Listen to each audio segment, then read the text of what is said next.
જે આપણા સુખમાં ખુશ હોય એની સાથે સંબંધ રાખવા, જે આપણા દુઃખમાં રાજી હોય એને દિલની વાત કરવી નહીં. એવા લોકોથી હંમેશા દૂર રહેવું જે આપણી પાસે આપણા અને બીજા પાસે બીજાના છે. કોઈને દુઃખ ન થાય અને બધાનું સચવાઈ રહે એના માટે વ્યક્તિ ખૂબ મહેનત કરતો હોય છે.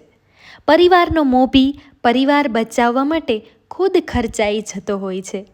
પરિવાર કે પોતાના માટે સમય, સંપત્તિ અને સ્વાસ્થ્યની પરવા કર્યા વગર માણસ જવાબદારીઓ ઉપાડતો રહે છે.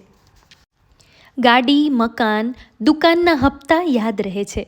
એક દેવું તો મા બાપનું પણ હોય છે. સારું છે કે એ પેનલ્ટી નથી માંગતા.